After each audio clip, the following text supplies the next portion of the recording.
നമസ്കാരം മലയാളി വാർത്തയിലേക്ക് സ്വാഗതം. മഴക്കെടുതിയിൽ വലയുകയാണ് കേരളം. ഇനി വരും ദിവസങ്ങളിലെല്ലാം തന്നെ അതിശക്തമായിട്ടുള്ള മഴ ഉണ്ടാകുമെന്നുള്ള മുന്നറിയിപ്പുണ്ട്.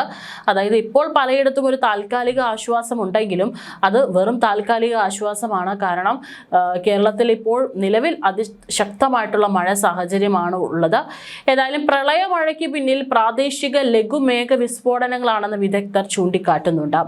ഓഗസ്റ്റ് 1-ന് 20 സെന്റിമീറ്റർ മഴയാണ് പ്രതീക്ഷിച്ചിരുന്നതെങ്കിൽ പലയിടത്തും 30 സെന്റിമീറ്റർ വരെ പെയ്തു. പ്രതീക്ഷിച്ചതിലും വളരെയേറെ മഴ ചെറിയ സമയത്തിനുള്ളിൽ ഒരു പ്രദേശത്ത് പെയ്തിറങ്ങുന്നതാണ് ഈ വെള്ളപ്പൊക്കത്തിനിടയാക്കുന്നത്. വെള്ളം പെട്ടെന്ന് ഉയരാൻ സാധ്യതയുള്ളതിനാൽ അധികൃതർ നൽകുന്ന നിർദ്ദേശങ്ങൾ കൃത്യമായി തന്നെ പാലിക്കണം. ഈ അലേർട്ടുകളൊക്കെ തരുന്നത് വെറുതെയല്ല. കാരണം കൃത്യമായിട്ട് ആളുകളിലേക്ക് അത് എത്തിക്കാൻ വേണ്ടിയിട്ടാണ് ഇത്തരത്തിലുള്ള അലേർട്ടുകൾ തരുന്നത്. മഴ വരുമ്പോൾ കാലാവസ്ഥാ നിരീക്ഷണ കേന്ദ്രം അലേർട്ടുകൾ വളരെ വേഗം തന്നെ പ്രഖ്യാപിക്കാറുണ്ട്.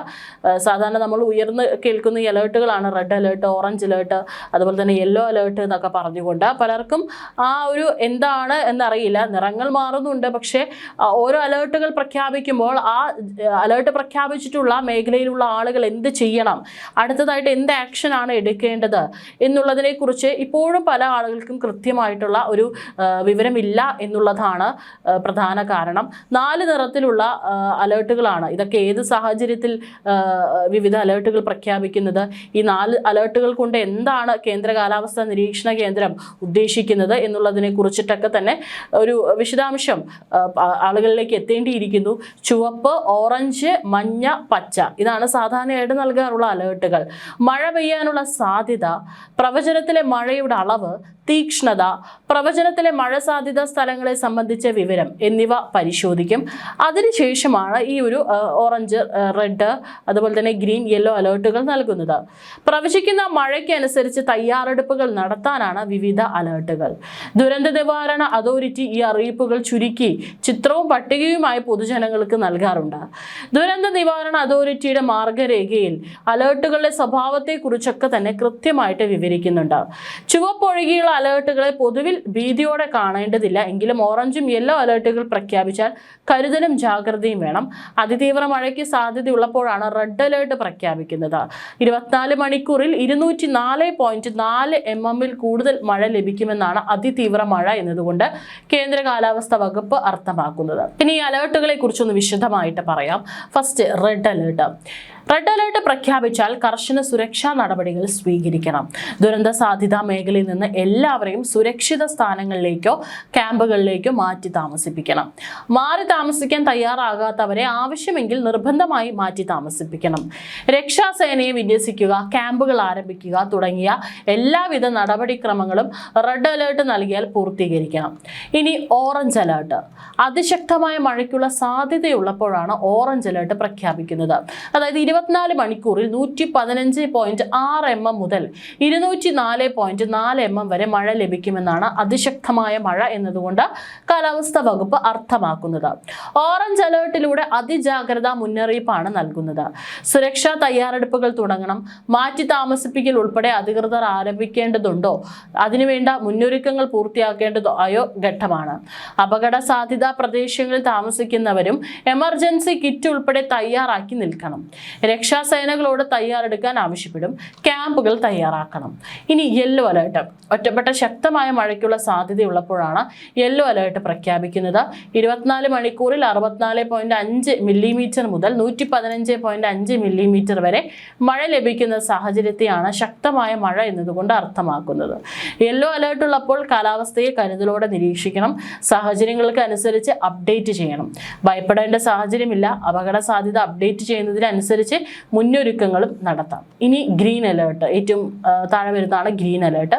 ജാഗ്രത പാലിക്കേണ്ട സാഹചര്യമില്ലാത്തൊരവസ്ഥയാണ് ഗ്രീൻ അലേർട്ട്. ഇനി നമുക്ക് ഫോണുകളിൽ അലേർട്ട് വരും. ഉറങ്ങിക്കിടക്കുന്നവരെ ഉൾപ്പെടെ ഉണർത്തി നിങ്ങൾ ദുരന്ത സാധ്യതയുള്ള പ്രദേശത്താണ് ഇപ്പോൾ ഉള്ളതെന്ന് അറിയിക്കാനാണ് ഇത്തരം അലേർട്ടുകൾ നൽകുന്നത്. റെഡ് അലേർട്ട് പ്രഖ്യാപിച്ച ജില്ലകളിൽ mobile ഫോണുകളിലേക്കാണ് Sachet mobile broadcast alert സിസ്റ്റത്തിന്റെ മുന്നറിയിപ്പ് എത്തുന്നത്.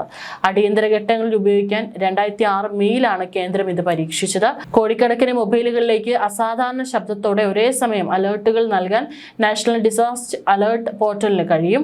ദേശീയ ദുരന്ത നിവാരണ അതോറിറ്റിയും ടെലികമ്മ്യൂണിക്കേഷൻ വകുപ്പും ചേർന്നാണ് ഇത് നടപ്പാക്കുന്നത്.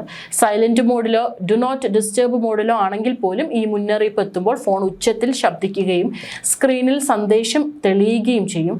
ജിയോ ടാർഗറ്റിംഗ് വഴിയാണ് സന്ദേശം എത്തിക്കുന്നത്. കാരണം അത് വളരെ അനിവാര്യമാണ്. പലരും നമുക്കറിയാം മൊബൈൽ ഫോൺ സൈലന്റ് ആക്കിയിട്ടോ അല്ലെങ്കിൽ ഡു നോട്ട് ഡിസ്റ്റർബ് മോഡിലോ ഇട്ടിട്ടാണ് പലരും ഉറങ്ങുന്നതോ അല്ലെങ്കിൽ പല ജോലികളോ ചെയ്യുന്നത്. ഈ സമയത്ത് സാഹചര്യം വളരെ മോശമാണെങ്കിൽ അത് പലരും അറിയണമെന്നില്ല. അതുകൊണ്ടാണ് ഇത്തരത്തിലൊരു പദ്ധതി കേന്ദ്രം കൊണ്ടുവന്നിരിക്കുന്നത്. ഫോൺ ഇപ്പോൾ ഏത് സാഹചര്യത്തിലാണെങ്കിലും വളരെ ഉച്ചത്തിൽ എല്ലാവരിലും ഈ ഒരു സൗണ്ട് അലേർട്ട് വരും എന്നുള്ളതാണ്. ഏതായാലും ഇന്നും മഴ ശക്തമായി തുടരുകയാണ്. ഈ സാഹചര്യത്തിൽ സംസ്ഥാനത്തെ 10 ജില്ലകളിലാണ് വിദ്യാഭ്യാസ സ്ഥാപനങ്ങൾക്ക് ഇന്ന് അവധി കൊടുത്തിരിക്കുന്നത്. കോഴിക്കോട്, എറണാകുളം, തൃശൂർ, കണ്ണൂർ, കോട്ടയം, പത്തനംതിട്ട, കാസർഗോഡ്, ആലപ്പുഴ, ഇടുക്കി, വയനാട് ജില്ലകൾക്കാണ് ഇന്ന് അവധി പ്രഖ്യാപിച്ചിരിക്കുന്നത്.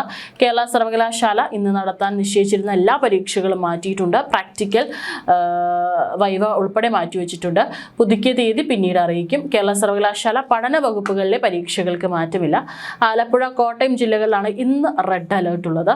ഒറ്റപ്പെട്ട ഇടങ്ങളിൽ ശക്തമായ മഴയ്ക്കും മണിക്കൂറിൽ 40 കിലോമീറ്റർ വരെ വേഗതയിൽ ശക്തമായ കാറ്റിനും സാധ്യതയുണ്ട്.